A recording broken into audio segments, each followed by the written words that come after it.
long time. I seem to say that every time I make a new video because it is a really long time.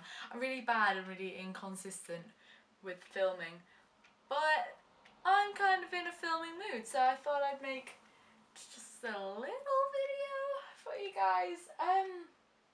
So obviously, like, 2013's been a great year so far, like, you know, with us not dying and stuff like that, with the apocalypse, although I would slightly like to have a little zombie apocalypse. I think that'd be quite good. I mean, we all secretly have our little zombie survival guide, let's not lie. But another thing that's looking really good this year is actually the festivals. I think I'm going to make a series of videos. I'm not sure if I am. I will let you know if I am by putting part 2 in here somewhere. Whatever YouTube is keeping the little next video thing these days. It's been that long since I've even vlogged. But I thought I'd start with the smaller festivals and kind of work my way up.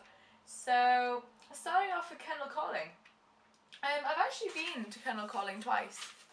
It's quite near where I'm from, and the first time I went was with some really close friends actually, and it was really fun. I spent most of the time hanging out with one of the girls that, oh, she's just so hot. I'm not gonna lie, she's fucking beautiful. But we just spent a lot of our time by the Sailor Jerry's bar, being very, very drunk. And the highlight for that was probably Chasing Status and then the Cribs. Like, none of my friends knew who the Cribs were, but definitely after hearing them, they're all dead impressed, which is obviously a good thing to come away with, especially as they were a headliner. To be honest, I wasn't overly bothered by Blondie being there. I mean, she's great and she's looking cracking for her age, but yeah, I ended up punching one of my friends in the face during her set, so I think that possibly took away from the actual performance. And who else was really great that year? God, I can't even remember.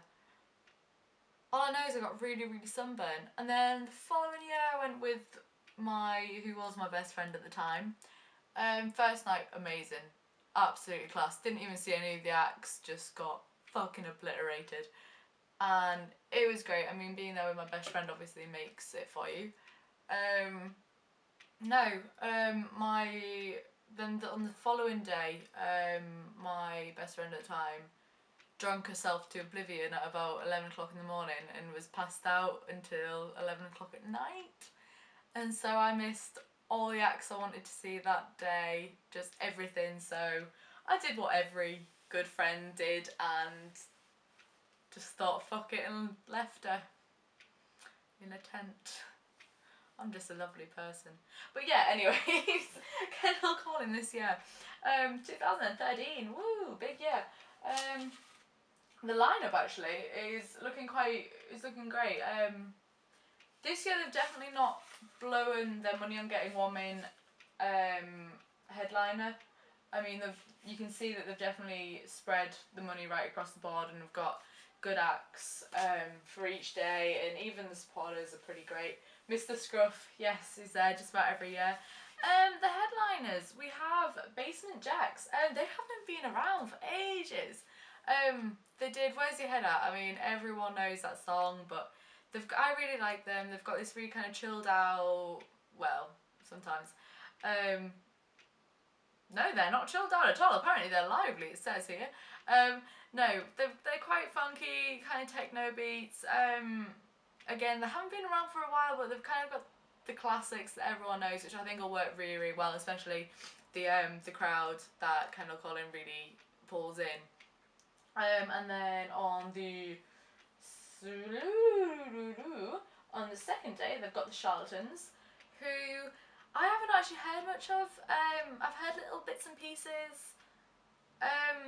But from what I can make, they're quite chilled out. They've got this kind of 90s pop Britpop, sorry, kind of feel to them, and I really quite like that.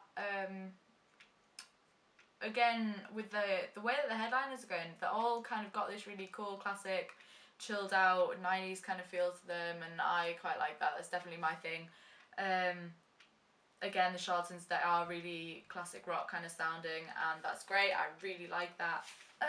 For the last act on the last night, the main headliner, if you will, what the fuck was that on my sock? Is Primal Scream. I love Primal Scream. The Great Country Girl was definitely my summer song. Yeah, again, their sound kind of really fits in with this whole classic rock thing that they've got going on this year. Then they've also got Mystery Jets and the 1975s. That's the one. I really like them. I think they're quite good. I do like how they have spread the money across the acts a lot better this year. Again, last year they kind of seemed to have blew the money on Dizzy Rascal and then didn't kind of spread the money throughout the rest of the festival. So I am really really excited for this year. They've also got British Sea Power, who I love and just think is fantastic. Again, for a small festival, Kendal Calling always does really well. They won, I think it was 2010-11 Best Small Festival Award. So if anyone's thinking about heading out to Kendal Calling, I cannot recommend it more. I love it. It's quite a small capacity festival, but I do really like it. The only kind of thing that I could say it could improve on is more toilets. That's really it. More toilets. But no, with it being a quite small festival, it's got a really nice kind of community vibe to it, and the way that they've actually done all the design on the festival. They've got these huge like big flower flags and stuff like that, just really weird quirky stuff. And in terms of bars and stuff to do after the acts, again, really good for such a small festival. And again, really weird stuff as well. It is total Twilight Zone Kendal Calling. That's why I love my small festivals. It is just total Twilight Zone, but could not recommend it more. So yeah,